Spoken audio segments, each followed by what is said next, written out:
This is my top 5 video games of 2022. That being said, this is all just my opinion, y'all. There's no reason to get tight or upset if, for example, a game doesn't make the cut that you think deserves to be on this list, or if my list looks different than yours, whatever, right? As a matter of fact, feel free to comment below and let me know what your top 5 video games of 2022 ends up being. So as far as judging these games, I don't have any specific parameters. This video is more so meant to be casual. I'm just ranking these games as far as how much I enjoyed them as video game experiences, right? So without further ado, we'll get things started with my honorable mentions actually. So I've only got 3 honorable mentions, and they're in no specific order whatsoever, so let's get things kicked off with Celeste: Crown of the Magister DLC. Specifically, this game had 2 DLC packs that dropped this year.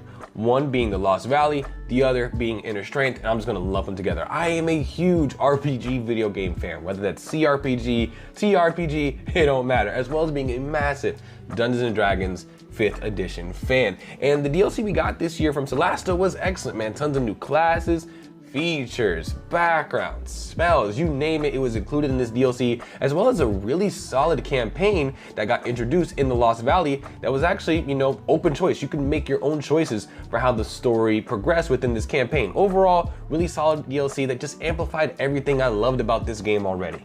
Next up, I got TMNT Shredder Revenge. Oddly enough, me and my wife got really into Teenage Mutant Ninja Turtles this year. Even though I had grown up on the old TMNT cartoons, the 03 one specifically, we started and finished all the TMNT Rise stuff this year, and we loved it. And being able to have this game come out, play next to her on the couch together with some couch co-op, we had a blast. It is just a really fun beat 'em up that has the heart and soul of not only TMNT, but all those awesome old school beat 'em up video games we grew up with. And it's just excellent in so many ways, man. If you like beat 'em ups or TMNT or both, I cannot recommend this game enough.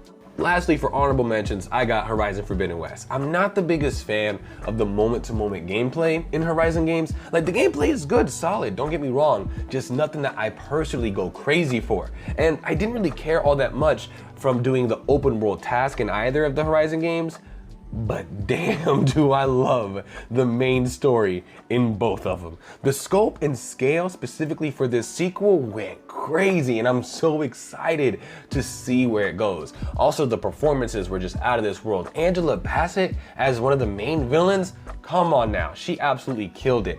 And if the gameplay in the Horizon games looked like it didn't appeal to you, so you skipped over it, I can honestly recommend maybe giving these games a second look, because you might just end up falling in love with the story.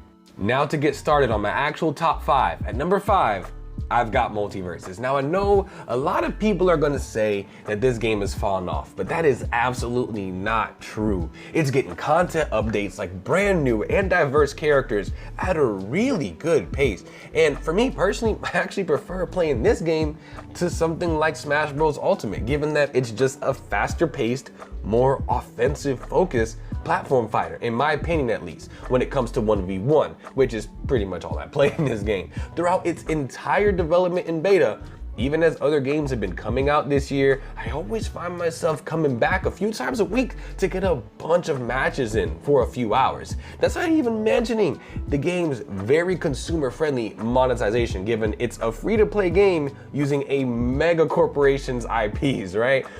I think some of the skins are priced a bit unfairly, as well as some like the ring out VFX, but outside of that, everything else is priced very reasonably. On top of, for the characters, you really don't need to buy anything with real world cash at all, in my opinion. I've unlocked every single character with the game's free currency, and that's again not as someone who only plays Multiverses. Even if I did want to shell out my own money to buy a character, it's only like $7, which is incredibly fair considering gacha games nowadays, like, Genshin Impact, you could be looking at spending hundreds of bucks and still not getting the character you want.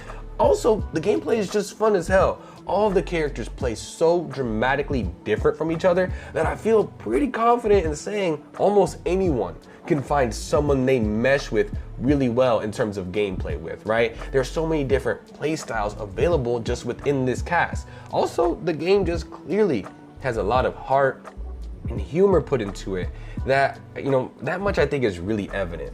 All of this while the game is still just in beta. Really impressive, and I think Tony and his team of devs at Player First Games will just continue to deliver an incredibly awesome game to us as it gets more and more content updates and eventually ends up coming out of beta. Now at number 4, I got Stray. Now, yes, I am a cat lover, but I'm more importantly, in terms of my taste as a gamer, I'm someone who just loves immersing myself in the stories and in-world lore of video games. Those two things Stray does incredibly well, while being a fun-to-play adventure game that isn't what I would consider, too long or too short, and it manages to tell its impactful story within that time very well. I found myself, as soon as I found out something, that had happened within this world, just having more questions. But really, this game is less about that and more so about the journey of a cat and his friend that is both heartfelt and heartbreaking at the same time. Similar to another game on this list, Stray isn't graphically stunning in terms of fidelity alone, but has some really solid art direction and has a really good style to it, in my opinion. In each of the few locales we visit, they definitely nailed the look that they were going for. The game was fun to play, and as I said earlier, but it really felt more so smooth in my hands in terms of just controlling our little cat friend, especially in some of the city-like segments where vertical movement and traversal was just as common as horizontal, especially considering its price tag, right? I think it was like $30 at release. Stray was really good bang for buck and a journey that is going to stick with me for a pretty long time, especially so for people that love cats as animals and pets, but also for people that just aren't into them necessarily. Stray is going to tell a great story that can be enjoyed by anyone while being great in many other aspects as a video game.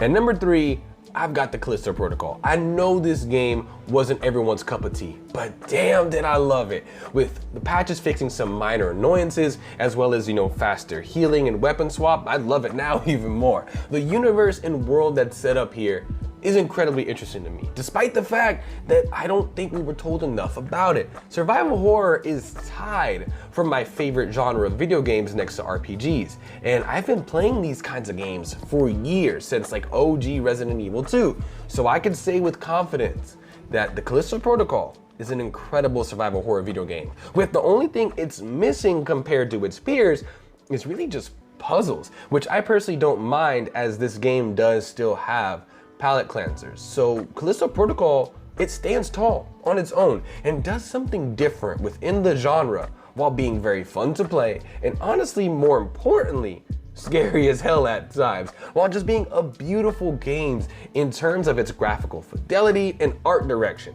It's a game that nails so many things environmentally as well. I'm talking about environmental horror and environmental storytelling. I did make a longer video kind of calling out some of the unfair or inaccurate criticisms that some of the reviewers had about this game on my channel, so feel free to check that out if you want a more in-depth look into how many reviewers just didn't give this game a fair shake.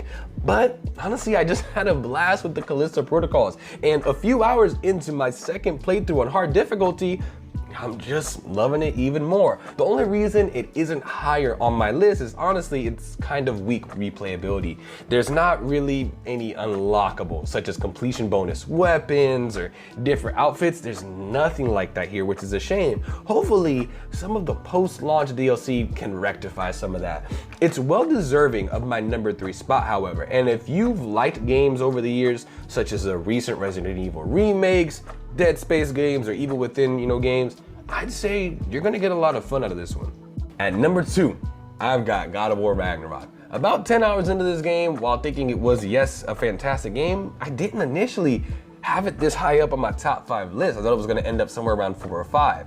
But after completing it, my opinion changed drastically. I'm someone who, like I said earlier, really loves story and in-world lore video games. And what's set up here in God of War Ragnarok in both of those aspects is honestly just a masterpiece. It had me teary-eyed from the very beginning with the Fenrir scene, and had me straight up crying at the Fenrir scene that's in the middle of the game. Not only that, the character development from so much of the cast in this game is just incredible. I loved getting to witness, especially Atreus and Kratos' growth as father and son, but also as individuals. It was just so heartwarming, right? I haven't even mentioned all the other great aspects of this game, like the music, how beautiful the game looks, the incredible performances from the entire cast, and last but not least, the gameplay. You know, while it isn't something I think I could ever deduct points over, for me personally, my only gripe with this game was just how overwhelmed I found myself being sometimes in combat as Kratos. I felt like I had so many different combos, options, abilities that sometimes my brain would overheat, but that's just like a me thing. I'm sure for many people that's not gonna be an issue, and having options isn't something I would consider, you know, a bad thing, right? And in spite of that, some of the fights in this game were so good, I had legit pop-off moments fighting some of these bosses, man. While not being my #1 game this year, probably only because of that gameplay thing, as well as my first playthrough, I really only wanted to see the main story advance. I didn't really care about any of the open world side content. It's still a hell of a game to me, and without a doubt is gonna go down in history as one of the greatest games of all time. And for my #1 video game of the year, to no one's surprise, y'all already know, I got Elden Ring. And I can best sum up why I have Elden Ring as my #1 for 2022 with this sentence right here. If there was one game, one video game, I could go back in time and experience for the very first time all over again, not just in 2022, but in general, it would be Elden Ring. That is why it's my #1. The sense of adventure that the lands between provided for me was something out of this world. Also, quick side note, I never really liked to play PvP in Soulsborne games. I played all the Soulsborne games, but PvP was never my thing. But the combat and build options here was so fun. I was doing invasions for the very first time. I also really appreciate, you know, how much variety there was even within archetypes. For example, I could make a sorcerer or mage or whatever, right? Like an intelligence-based one, you know? But even within that, there were so many choices I could make. I could make a mage samurai with the moon veil, or a mage that focuses entirely on ranged options like a fire mage, or a Green Lantern style sorcerer focusing on using the Gavel of Haima and the Carrion sword spells. I could even make a Quincy from Bleach. Those were all options. Yeah, some of those builds are more effective than others, obviously, but having those choices was so much fun. I honestly want to go back and make a new build just talking about it. That initial playthrough was euphoric in that I would just pick a direction and see what kind of wonders I could find. From the other games on this list, y'all know I wasn't as big a fan of those open world tasks, but here, it just hit different. I felt like an explorer with all, you know, these different caves and locales that I could go to and experience and find new enemies and horrors to fight, just so that I could get snippets of lore from their items. It all felt so incredibly rewarding, man. Speaking about all these different locales, while Elden Ring is not the most graphically impressive games in terms of just raw graphics, in terms of art style and direction, this game is just breathtaking. It's clear to see the kind of meticulous attention to detail that went into creating all the environments we traveled through in the lands between. And oh man, the bosses in this game, don't get me started. So many just absolutely epic boss encounters. Their arenas, music, movements and movesets, and just their presence are all so well executed in this game. These bosses had presence when you fought them. My first playthrough of this game had so many pop-off moments just from sheer satisfaction of taking, you know, some of these guys down. It was incredible. That's not even mentioning the cultural phenomenon this game was and how it took over the internet for like months following its release, or that it gave us, you know, some of my favorite stories and quest lines in all of the Soulsborne games. That being, you know, Ronnie's quest line with Blade's plight as well. Those were both extremely sad. That was extremely sad. His quest line and his plight. You know, like FromSoft is already known for crafting excellent worlds from a lore perspective, but with George R.R. Martin's help, they have truly outdone themselves with this game. I could go on and on about how excellent this game is, but with it winning Game of the Year from the Game Awards and just how universally loved it is overall amongst the people that have played it, I feel like Elden Ring is legendary enough that this small summary that I've given y'all is more than enough to justify its #1 spot.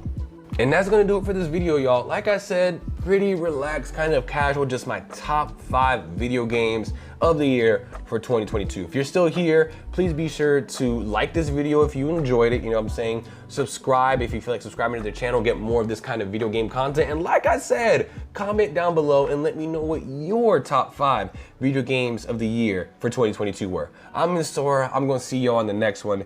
Be easy and take care.